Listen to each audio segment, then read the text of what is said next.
ሰላም ቤተሰቦቼ እንዴት ናችሁ? ዛሬ እስቲ መንፈሳዊ ፕሮግራማችን ላይ ነን ያለነው ስለ መጽሐፍ አስቴር ነው እንድናወራበት የምፈልገው። መጽሐፍ አስቴር ላይ ያሉ ለኛም ለዚህ ዘመን ምልክት የሚሆኑን ብዙ ነገሮች አሉ ማለት ነው። እንግዲህ መጽሐፍ አስቴር እንደምናየው መጽሐፍ አስቴር ላይ የአስቴር ታሪክ ነው ያለው። ንጉሱ ቀድማ የነበረችውን ሚስት በምትጠራበት ሰዓት ወደ ንጉሱ አልመጣም ብላ ስላለች ሌላ ሚስት ይፈለግለት። ምክንያቱም በዛ ዘመን ንጉስ ነውና ሚስቱ አልመጣለች ተብሎ ከተተወ የሁላችንም ሚስቶች ላይፈልጉን ይችላሉ። ስለዚህ ሴቶቹ እንደዛ ሆነው እንዳይቀጥሉ፣ ወንዶቹ ላይ እንዳይኮሩ፣ ወንዶቹን አልታዘዝ እንዳይሉ፣ ስለዚህ እቺ ንግስትቲው ትቅርና ሌላ ሴት ትፈለግለት ብለው ህግ አወጡ። እንግዲህ ንጉሱ በንግስናው ላይ ያለ ሁሉም ያከብረዋል፣ ሁሉም ይገዛለታል።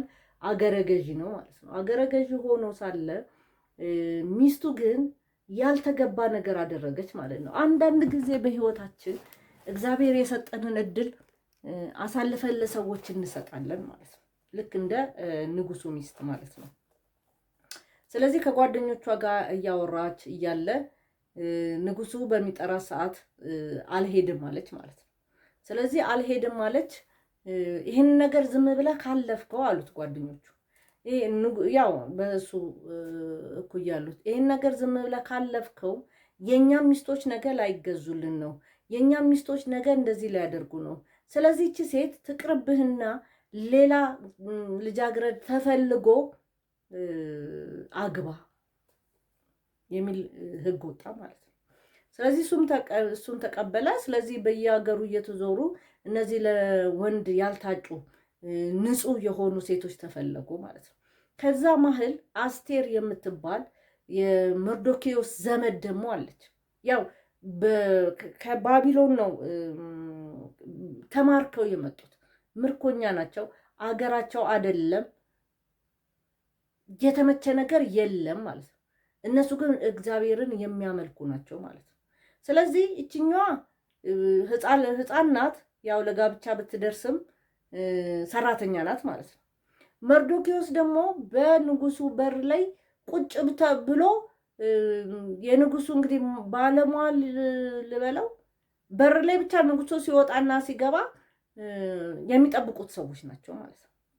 ረዥም ጊዜ ኖረዋል። ስለዚህ ከተመረጡት ያው ልጅ ስለሆነች ከተመረጡት መሀል አንዷ አስቴር ናት። የመርዶኪዮስ አክስቱ አጎቷ ነው። መርዶኪዮስ አጎቷ ነው ማለት ነው። ስለዚህ ምንድነው የተደረገው? እነዛ የተመረጡት ቆነጃጅቶች ጃንደረባ ማለት ያው ራሱን እንትን ያለ ነው። እንግዲህ 3 አይነት ጃንደረቦች እንዳሉ ነው መጽሐፍ ቅዱስ የሚነግረን አይደል? አንደኛው ጃንደረባ ራሱን የሰለበ አለ። ለእግዚአብሔር ብሎ ምንም አይነት ከሰው ጋር ምንም አይነት ግንኙነት አላረግም፣ ራሴን ለእግዚአብሔር ነው የቀደስኩት ብሎ የሚል አለ። ሰው የሰረባቸው አለ። እግዚአብሔር ደግሞ ጃንደረባ አድርጎ የፈጠራቸው አለ። የትኛዎቹ ጃንደረባ እንደሆኑ አላውቅም። ዞሮ ግን ባለሟል ተመድቦላቸዋል። እነዚህ ልጆች የሚያዘጋጅና ለንጉሱ የሚያስገባ። ስለዚህ ንጉሱ የወደደውን ነው የሚያገባው፣ ያው ንጉስ ነው ማለት ነው። ስለዚህ ሌሎቹ የሚደረግለት በሽቶ መታሸት፣ ሌሎች የቁንጅና ምልክቶች ለአስቴር እንዳይደረግላት ነው የለመነችው። እባክህ ተውኝ፣ እኔ ችግር የለም እገባለሁ። ያው ንጉስ ማግባት ማንም ሰው ስለሚፈልግ ግን እነዛ የሚደረግላቸውን ይሄ በከርቤ ማሸት ምናምን አለ የቁንጅና። አሁን እኮ አለ አይደል ከተማ ውስጥ ማሳጅ ሄደው ሞሮኮ ባዝ ምናምን እንደሚባለው በዛን ሰዓት በከርቤና በምናምን ነው የሚያሿቸው። ያ እንዳይደረግባት ነው የፈለገችው ማለት ነው። እና እንዲሁ ነው የገባቸው። እነዛ እንደዛ አምረው ጭስ ጨሶባቸው ምን ተብሎባቸው ከገቡት የበለጠ አስቴርን ወደዳት ማለት ነው። አስቴርን ወደዳት፣ ሚስት አድርጎ ተቀበላት ማለት ነው። ሚስት አድርጎ ተቀበላት። መርዶኪዮስ ደግሞ በር ላይ ነው ያለው። የንጉሱ ወዳጅ ሃማ የሚባል ሰው አለ። ሃማ ማለት የንጉሱ በጣም የቅርብ ወዳጅ ነው ማለት ነው። የንጉሱ በጣም ወዳጅ ነው። ሲገባ ሲወጣ መርዶኪዮስ ሌሎቹ ሲሰግዱለት፣ መርዶኪዮስ ግን አይሰግድለትም። ምክንያቱም የሚሰግድለት አምላክ ስላለው ማለት ነው። ያከብረዋል፣ በትክክል ይገዛል፣ ግን እንደ ሌሎቹ አያሽቃብጥለትም። ስለዚህ ሁሌ ያናድደዋል።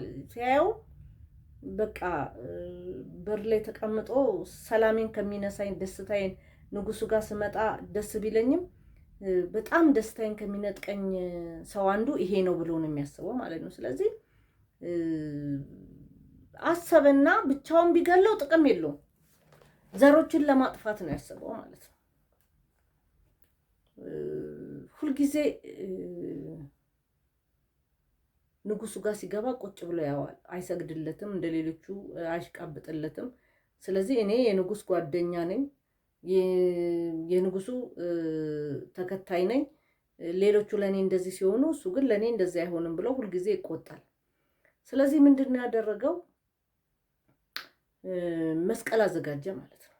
መስቀል አዘጋጀና ሊያሰቅለው ማለት ነው። ያኔ ያው በመስቀል ላይ ነው ስቅላት ምንም የሚደረግ የነበረውና በሌሊት ተነስቶ ያንን ካዘጋጀ በኋላ ወደ ንጉሱ ሊገባ መጣ ማለት ነው።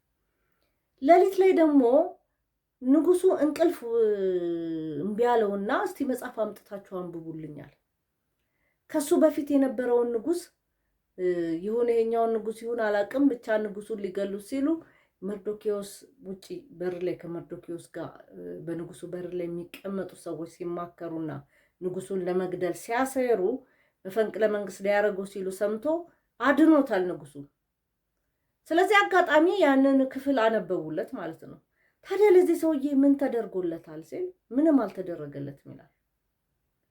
በር ላይ ማን አለ አላቸው። በር ላይ ሃማ አለ። ሃማ የመጣው ለምንድን ነው? ይሄንን መርዶኪዮስ ሊያሰቅለው ማለት ነው። ሊያስፈቅድ ነው የመጣው። ግባ አለው። ከዛ ንጉስ ለሚወደው ምን ይደረግለታል ብሎ ሲጠይቀው ንጉስ ከኔ ሌላ ማንን ይወዳል? እኔን ነው የሚወደው።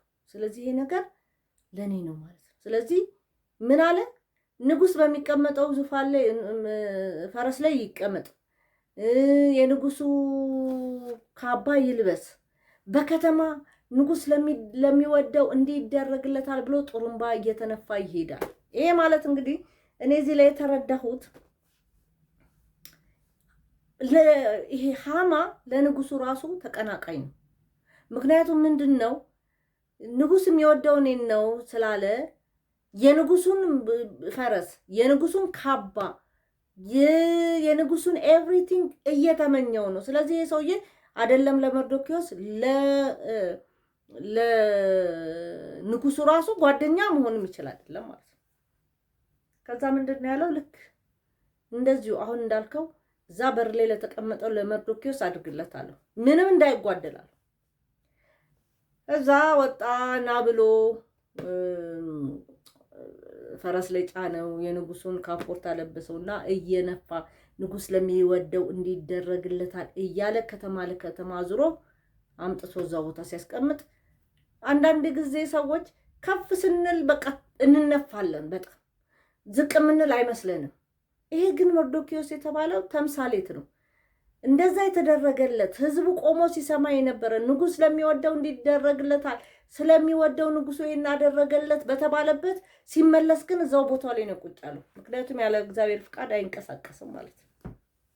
ይሄንን መማር መቻል አለብን።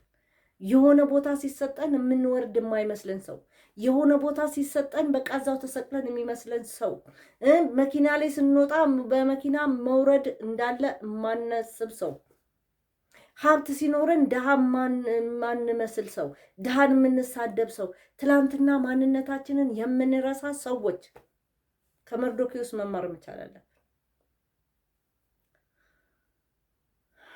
ከዛ ሃማ ወደ ቤተሰቦቹ ሄዶ ቀድሞም ስቀለው ይሄን ያህል ክንድ መስቀል አዘጋጅ ያሉት ሚስቶቹ ናቸው። አሁን ሄዶ የተደረገውን ሲነግራቸው ይሄ ሰውዬ አይሁዳዊ ከሆነ በእርግጥ አንተና ቤተሰብህ ትጠፋላሉት። አንዳንድ ጊዜ የመከሩን ሰዎች መልሰው እነሱ የመከሩንን ድርጊት ፈጽመን ወድቀን ስናይ እዛ ላይ ይጨምሩልናል። እነሱ ናቸው የመከሩን፣ ምከሩን አልን፣ መከሩን። የእነሱን ምክር ወደ ተግባራዊ ስናርግ ፌል ሲያረግ ከዛ ይወቅሱናል ማለት ነው። አንተ እኮ እንዲያርገ አንተ እኮ እንዲያርገ ብለው ማለት ነው። ልክ እንደዛ ነው ያሉት። የሰውዬ አይሁዳዊ ከሆነ አንተና ቤተሰብ ትጠፋለህ። ከዛ መስቀሉ ያው እንደተዘጋጀ ነው። መስቀሉ ላይ የሚሰቀለው አንድ እሱ ነው። ዘሮቹ በሙሉ ግን እንዲያልቁ ፈለገ።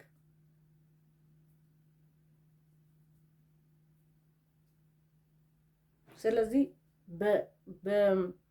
በዘሮቹ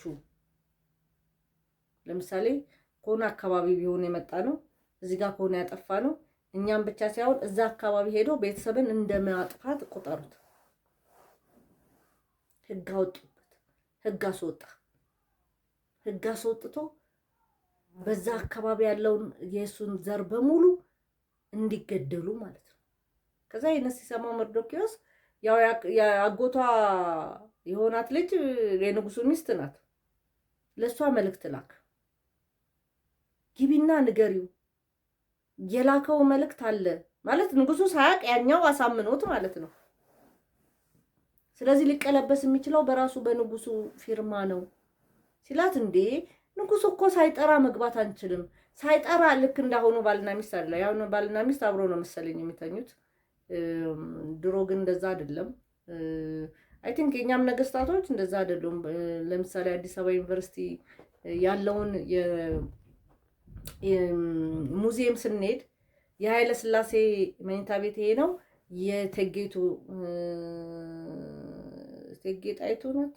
ጣይቱ ናቸው አይደለም? ማን ነበሩ? የኃይለ ሥላሴ ሚስት ጣይቱ የሚኒሊክ ሚስት ናት። እና ብቻ ዞሮ ዞሮ ባልና ሚስቶቹ ለብቻ ነው መኝታ ቤት ያላቸው።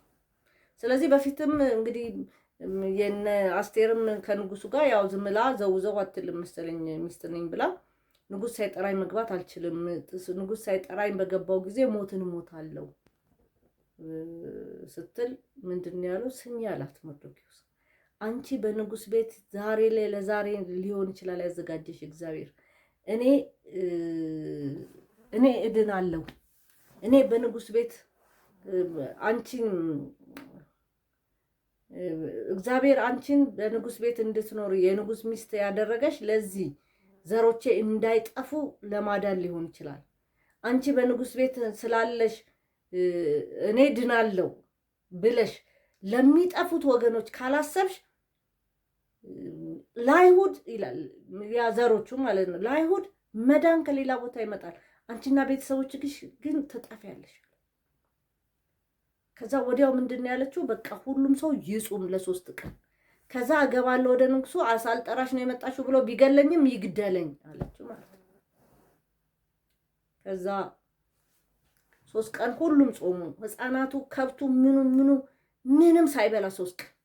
ከዛ በ3 ቀን ሲያያት ንጉሱ ነይ እስቲ ምን ፈልገሽ ነው? የሀብቴን እኩሌታ ሁሉ ሰጥሻለሁ። እግዚአብሔር በፊቱ ሞገስ ሰጣት ማለት ነው።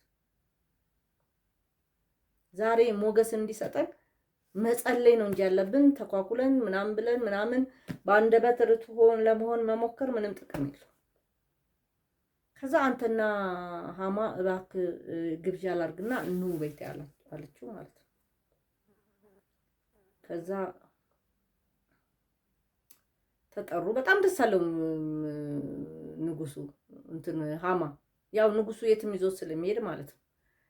ግን ምን ዋጋ አለው? መርዶክዮስን ካየሁት ደግሞ ሰላሜን አጣለሁ፣ ይህን ሰውዬ ሳላሰቅልማ እንዴት ይሆናል ብሎ ነው የሚያስበው። ከዛ ወደ ንጉሱ ቤት ግብዣ መጡ። አሁንም ንጉሱ በጣም ደስ አሰኝተዋለች። ልዩ ፍቅር እግዚአብሔር በውስጡ ከቷል። ንግስቲት ሆይ ልስጥሽ የምትፈልጊው ምንድን ነው? እስከ ሀብቴ እኩሌታ፣ እስከ ሀብቴ ግማሽ ድረስ እሰጥሻለሁ ማለት ነው። እንግዲያው አንድ ሰው ዘሮቼን በሙሉ ሊጨርስ ህግ አውጥቷል። ማን ነው ሲላት ሃማ ነው። በጣም ይናደዳል ንጉሱ። ተናዶ ወደ አትክልት ቦታው ወደ አትክልት ሰፈሩ ሲሄድ ሃማ መጥቶ ሲለምናት ዞር ሲል ተንበርክኳል አጠገቧ። እኔ ንጉሱ ፊት አንተ የኔን ንግስት እንደዚህ ታደርጋለህ? በሉ ውሰዱ ሲል መርዶክዮስን ሊያሰቅል ያዘጋጀው እንትን አለ፣ መስቀያ አለ ይሉታል። እዛ ውሰዱና ስቀሉት። ከዛ ወዲያው ለዛ ህግ ሌላ ህግ ወጣ። ዘሮቹን ሊጨርስ ሄደ። ሌሎች ሰዎች ማስቆም አይቻልም፣ ህጉ የተፈቀደ ስለሆነ በማህተም በንጉሱ ማህተም ስላሳተመው ማንም ሊገለብጠው አይችልም። ግን ምንድነው የተደረገው? እዛ ያሉት ራሳቸውን እንዲከላከሉ፣ ራሳቸውን የሚከላከሉ ከሆነ ደግሞ እነኞቹ ጨፍጭፉ የተባሉትም ይፈራሉ ማለት ነው፣ ያው ስለሚሞቱ። በፊት ዝም ብሎ ገዳይ ነበር የሆኑት። ሃማ ከነ ልጆቹ ተሰቀለ።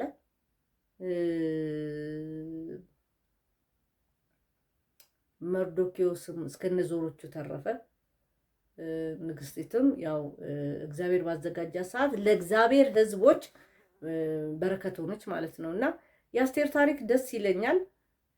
በደንብ አልገለጽኩላችሁ ይሆናል፣ ግን ሙሉን ግቡና መጽሐፍ አስቴር ላይ አንብቡት። እኔ እንድትነሳሱበት ነው። ቤተሰቦቼ አመሰግናለሁ። ሰላም ሁኑ።